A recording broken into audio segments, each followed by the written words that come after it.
On the news this evening, federal lawmaker Kingsley Chinda criticizes federal government over failed portion of Eleme-Aleto Bridge on East-West Road. Police rescue 4 students out of several others abducted by gunmen in Kebbi State. Death toll from last night's gas explosion in Lagos rises to 5. NBA advises EFCC against denying lawyers access to clients in their custody. On the foreign scene, former Japanese Justice Minister jailed for 3 years for vote buying. I am Constance Mega.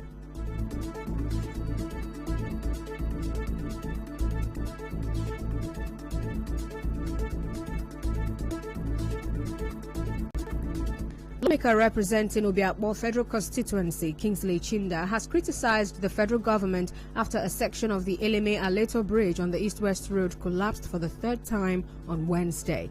Mr. Chinda, who is also the leader of the PDP caucus at the House of Representatives, told our correspondents that the current administration has been irresponsive despite efforts he and other lawmakers have put in to get them to fix the bridge. It's really unfortunate that today our country is saddled with an irresponsive government. A government that does not bother about the yearnings of the people. A government that would not lift a finger regardless of what the wishes and desires of Nigerians are. About 2 years ago, before we even went to that bridge on a protest against the same government, we were in motions on the floor of the parliament.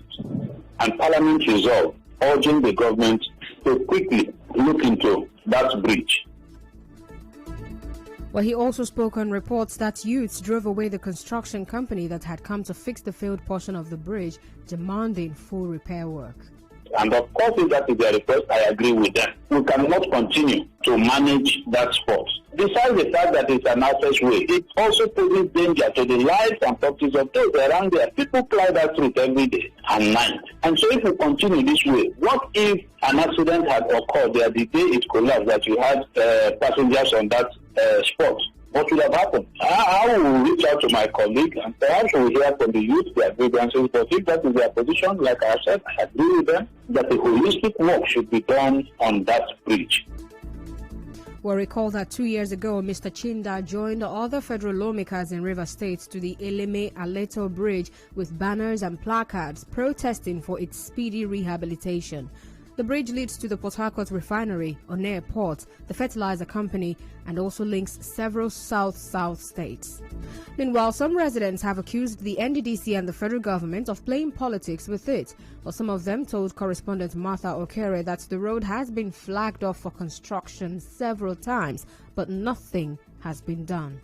My own leaders in Eleme here, they don't even know what they are doing. All the time, the people just come tell them want to flag up, they will set chair, set canopy, come flag up and go and share the money. Check out yesterday, one smokers also supposed to fall inside the bridge. I don't know whether they wait to see the day where the bridge will collect life before they go come work am.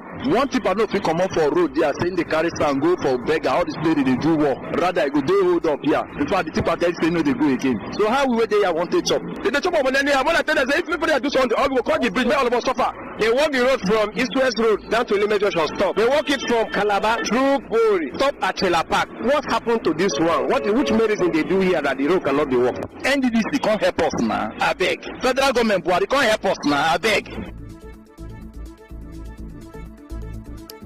A member of the Civil Society Coalition on Human Rights and Civic Space team, Sophia Sonime Daniels, has called on the newly elected local government chairman to ensure that the people in their constituencies feel government's impact. She told our correspondents that most rural communities are underdeveloped. This is the time for the local government chairmen to get down to their local communities and understand what truly the people need, especially at this point of insecurity in the nation. The local government chairmen should set up different frameworks, work with the local vigilantes, local community-based organizations, traditional institutions especially, and see how they can secure their people and the borders around the different LGAs. Also, politics should go beyond talking.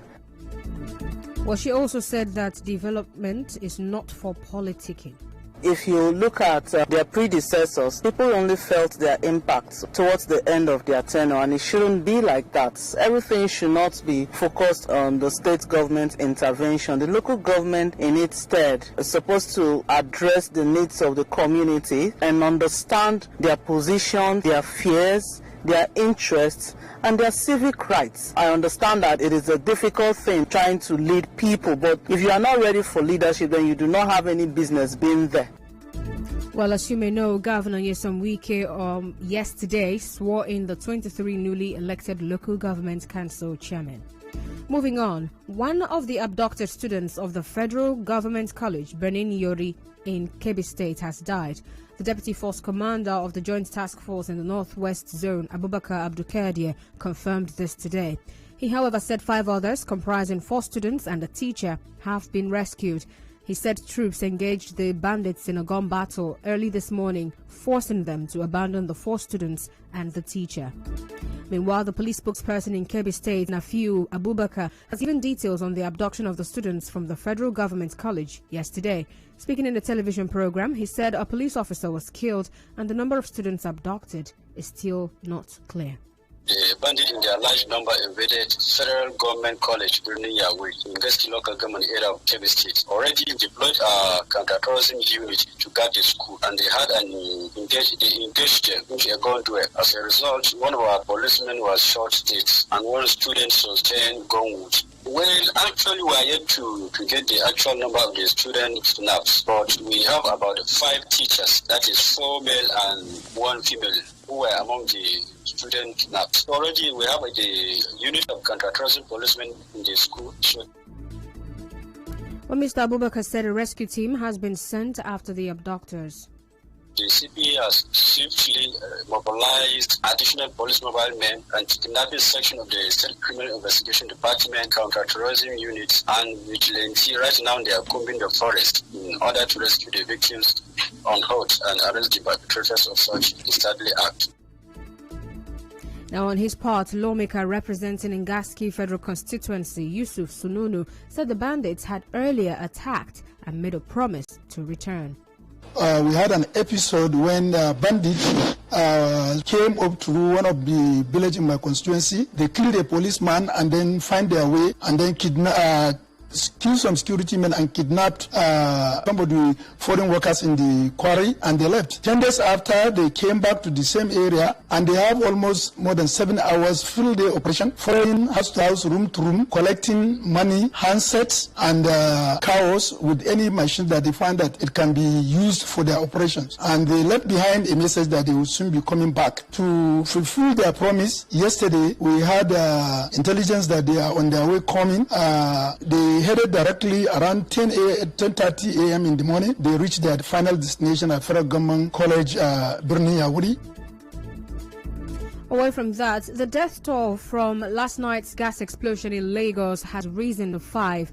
The Lagos State Commissioner for Special Duties, Tayo Bamwose Martins, made this known while addressing reporters at the scene of the incident this morning. He said 3 victims died at the scene, while 2 died at the hospital. Still ahead, NBA advises EFCC against denying lawyers access to clients in their custody. Stay tuned.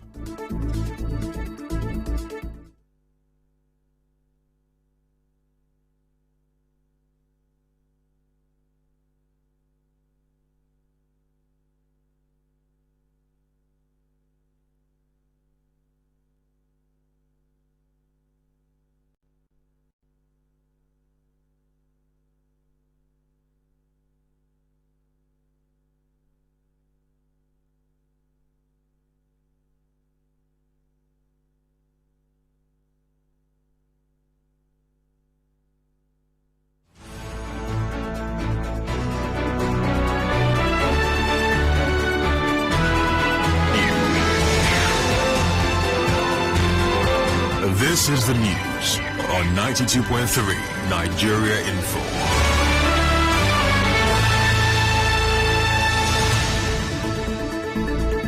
Chairman of the Nigerian Bar Association NBA Port Harcourt branch, Prince Nyekwere, has advised the EFCC not to deny lawyers access to their clients in EFCC custody. Mr. Nyekwere spoke during their courtesy visits to the office of the zonal head of the EFCC in Port Harcourt. If the work is not properly done in the office, you give them a lot of work to do in the court. There are a lot of laws guiding investigation. It is in the interest of the EFCC when they are doing their investigation, they see lawyers, they should accept the lawyers as their friend.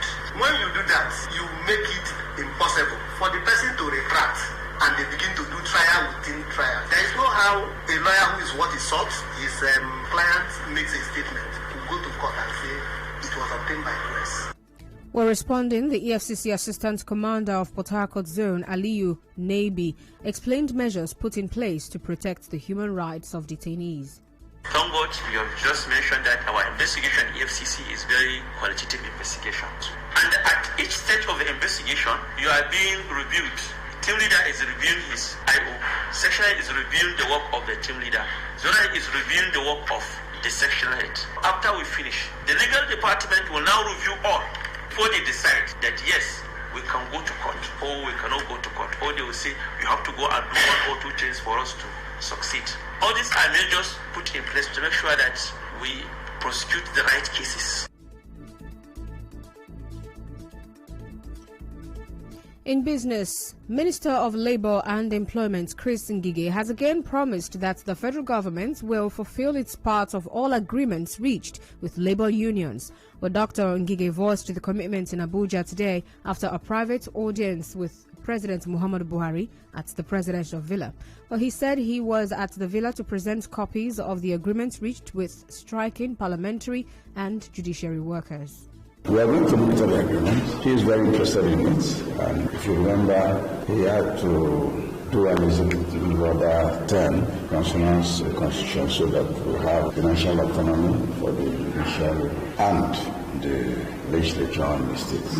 He was happy, at least, that the strikes have been called off. We also looked at the Kaduna State government and the Labour Congress in Rugby. The NSC just 5 days ago wrote to Mr. President complaining that the Kaduna State government wasn't keeping to their own side of the agreement signed, especially in the area of victimization of workers. They say that the government of Kaduna State has exited some staff from their workforce for participating in the strike.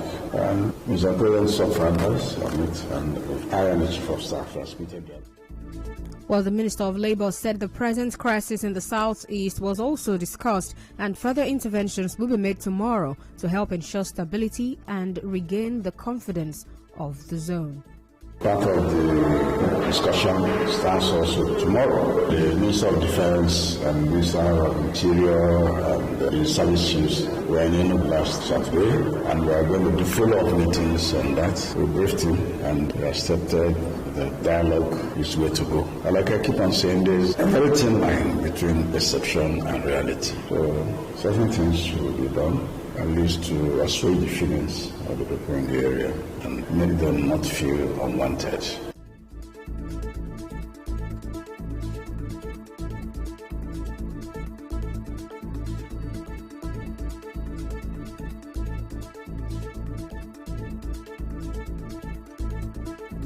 In entertainment, controversial singer turned activist Charlie Boy has marked his 70th birthday again. But Charlie Boy, who is also called Area Father, in a television interview explained why he is marking his 70th birthday again. And in sports, Emil Forsberg's second half penalty sealed Sweden a 1-0 win over Slovakia in St. Petersburg today as the Scandinavians moved top of Euro 2020 Group E.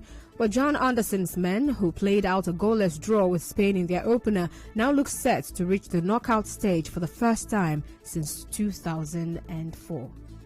And now, we bring you news from around the world. A former Japanese justice minister has been jailed for 3 years for vote buying in an attempt to get his wife elected to a national office. 58-year-old Katsuyuki Kawai was found guilty of charges that he distributed 29 million yen, that is $260,000, to about 100 people in 2019 to help secure an upper house seat for his wife Anri. Well, he was fined 1.3 million yen, that is $11,800, in addition to the jail term. And on the news this evening, you heard that a federal lawmaker, Kingsley Chinda, has criticized the federal government over the failed portion of Eleme-Aleto Bridge on the East-West Road. Police have rescued 4 students out of several others abducted by gunmen in Kebbi State. The death toll from last night's gas explosion in Lagos State has risen to 5. And chairman of the Nigerian Bar Association Port Harcourt branch, Prince Nyekwere, has advised the EFCC not to deny lawyers access to their clients in EFCC custody. And on the foreign scene, a former Japanese justice minister has been jailed for 3 years for vote buying. The news was edited by Chioma Ezenwafo. Contact our newsroom on 0818-900-0017. Cloudy weather in Port Harcourt this evening. Thank you so much for listening. I am Constance Mega. Good evening.